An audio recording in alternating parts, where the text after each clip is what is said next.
বন্ধুরা আজকে আমি তোমাদেরকে দেখাবো আমি আমার নয়নতারা গাছকে কিভাবে বনসাই লুকে তৈরি করি। চলো তোমরা দেখতে থাকো।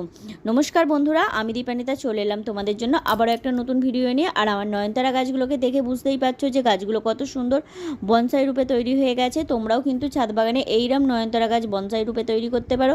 আর নয়নতারা গাছ যদি বনসাই তৈরি করো কিন্তু ফুল হলে কত সুন্দর দেখতে লাগে, সেটা তো কিন্তু আমার নয়নতারা গাছগুলোকে দেখলেই বুঝতে পারছো। আর ফুলগুলো কিন্তু শুধু যে আমি বনসাই লুকে তৈরি করেছি বলে ফুলগুলোর সাইজ ছোট নয়, ফুলগুলোর সাইজ কিন্তু অনেকটাই বড়। আমি জানি না তোমাদেরকে ভিডিওতে কতটা দেখাতে পাচ্ছি। আর ফুলগুলো দেখো কত সুন্দর লাগছে। এগুলো যেহেতু হাইব্রিড নয়নতারা সেই জন্য অনেক সুন্দর লাগছে। আর এগুলো এই গাছ কিন্তু আমার আগে থাকতেই ছিল। এগুলো আমি মানে এদের বীজ থেকে তৈরি করেছি চারা। আর এটা আমার বেবি পিঙ্ক কালারের, আর এই কালারটা তো অনেকগুলো ছিল। আর এটা আমি 3 থেকে 4 বার কাটিং করার পর এইভাবে দাঁড়িয়েছে। গাছটা কত সুন্দর লাগছে দেখো। আর যে জায়গাগুলো ফাঁকা দেখছো সেগুলো থেকে আমি কিছু ফুল তুলেছি, সেই জন্য ফাঁকা লাগছে। আর তোমরাও যদি এইভাবে বনসাই লুকে ছাদ বাগানে নয়নতারা গাছ করতে চাও তবে প্রথম থেকেই একদম ছোট গাছ অবস্থা থেকেই পিঞ্চিং করা শুরু করবে। পিঞ্চিং করতে করতে দেখবে যখন একদম বনসাই লুকে তৈরি হয়ে গেছে তখন গাছগুলোকে আর মানে পিঞ্চিং করবে না, তখন ফুল নেওয়া শুরু করবে। দেখো এই গাছটা ছোট কিন্তু লুকটা দেখো বনসাই লুকে তৈরি হয়ে গেছে। তো আমি এখন ফুল নিচ্ছি।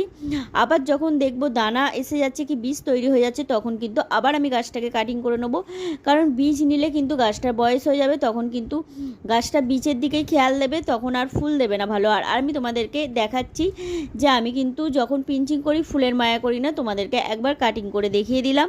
তোমরা কিন্তু এইভাবে ধরো গাছটা পিঞ্চিং করতে করতে দেখবে একটা দুটো ফুল আসছে, সেই ফুলগুলো কিন্তু নেবে না, একটা নির্দিষ্ট শেপ আনবে, তারপর গাছটাকে ছেড়ে দেবে। দেখবে ফুলটা হলে খুব সুন্দর দেখতে লাগবে।